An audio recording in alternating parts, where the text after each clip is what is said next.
When I was in high school, I played through the Mass Effect series, a game that took the conventional idea of what I believed a game could be and threw it out the window.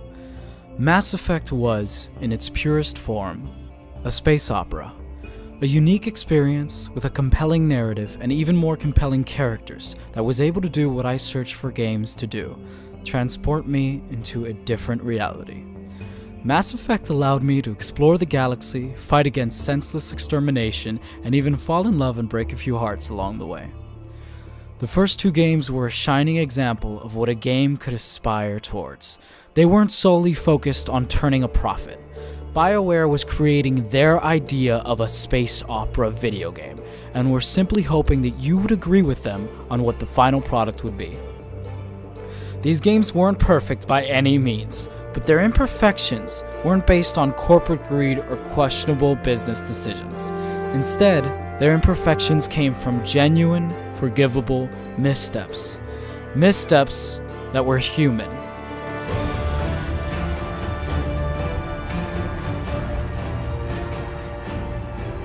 Then came the announcement of Mass Effect 3, and along with it, an announcement of a piece of downloadable content that would be available the same day that the game is released for $10. In this downloadable content, you could unlock the secrets of the Protheans, an ancient race that were long ago wiped out by the very same enemies that you're fighting today. And you could even wake one of them up from cryosleep and have them join your team. This, understandably, upset a lot of fans. Why would you take such a crucial part of the Mass Effect story, a part that allowed the most loyal fans closure and answers, and sell it separately for $10 when it was clearly ready to be released alongside the rest of the game? The simplest answer is usually the right one, and in this case the simplest answer is money. But not just money. Money from the most loyal of your base. Money from people, from consumers, that you know will pay. I bring up Mass Effect because it's the first example of this that I remember, but it's certainly not the first example of this, just as it's not the last. There's a certain estrangement in the gaming industry between companies and their most loyal consumers. And although the past few years have been amazing for games, I'd be remiss not to mention a few of these instances and maybe call some companies out for their corporate greed while praising the others who instead stayed true to their most loyal customers and their original vision. For argument's sake, I basically want to discuss two specific groups in this video: gaming companies and loyal fans. I'm choosing to refer to them specifically as companies for this video because I don't think developers are to blame for these kind of things. Instead, the blame falls on the people whose responsibility it is to make a profit, right? There's a certain pattern every time a AAA company announces the next game in this beloved franchise, and that game ultimately disappoints. Excitement, skepticism, denial, anger, bargaining, depression, acceptance. The 5 stages of grief are in there, and it's because we collectively go through a loss. The difference being that for an initial trailer or two, we're hit with this sense of hope and nostalgia and happiness and excitement for the next game in the series. And then reality quickly hits in, and we're left with a wait a minute moment. Wait a minute, it's gonna have microtransactions? Wait a minute, it's an online only game? Wait a minute, it's a mobile game? Excitement and skepticism. And then begin the stages that we all know and hate. Maybe the microtransactions won't be that bad. Denial. How dare they do this to my favorite franchise? Anger. Let's tweet at them so that they know that they can't get away with this. Bargaining. It's such a shame what's become of these games. They used to be my favorite. Depression. And then the important part, where we either buy the game anyway, or we hold on to our $60. Acceptance. The casual consumers and so-called whales who have a lot of money to spend on extra DLC and microtransactions, they don't necessarily experience this like you and I do. And while there's this tug of war between gaming companies and loyalists, there's also a juggling act where companies have to decide who they're going to please the most while meeting their bottom line. When Mass Effect 3 released, they didn't reverse their policy on the From Ashes DLC. Instead, they doubled down and defended their decision. They released the DLC in the game, just as they announced it, knowing that it was going to sell. And sell it did. Your boy over here bought a copy of the game and the DLC day one. Because in many occasions, voting with your wallet, it just doesn't work.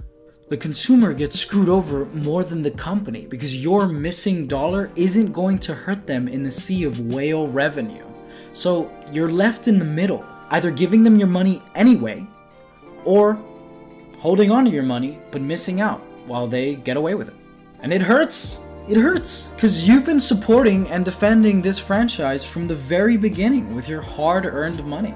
Fallout 76 gave us a shallow game in exchange for a hammered-in online mode and egregious cosmetic microtransactions. Red Dead and GTA Online are both grindfests that encourage you heavily to buy their in-game currency before you're able to access a lot of the in-game content like horses, cars, and guns. Call of Duty added a season pass and copied Fortnite's monetization model, even though Fortnite is free and Call of Duty costs $60 to begin with.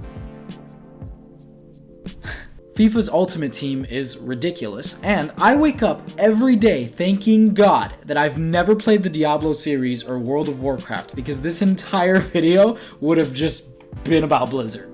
Every single one of these are companies with established, loyal fan bases.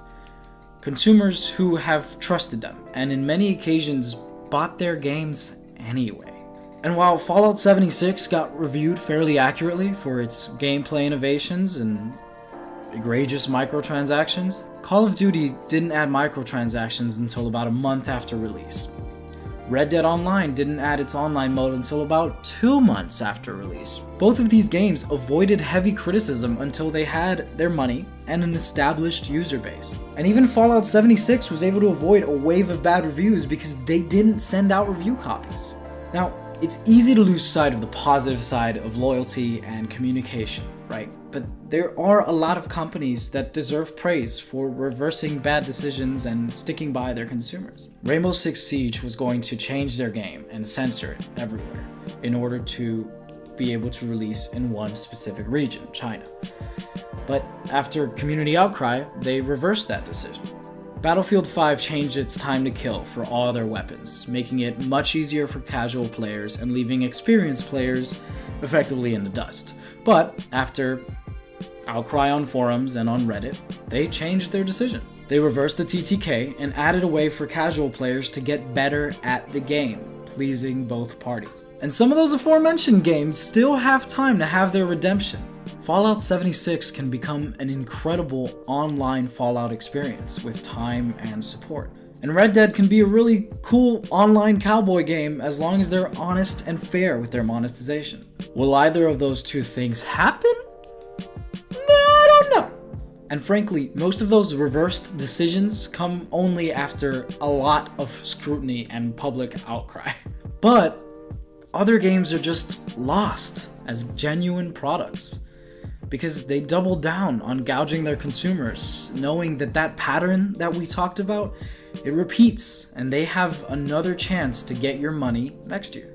There's a certain contradiction, right, in gouging your most loyal base with day one DLCs and consumer unfriendly tactics and microtransactions and weird business decisions, because you've got what others don't.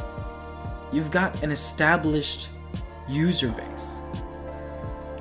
People that care about your brand already, that are looking forward to the next iteration in the series already. That's guaranteed revenue.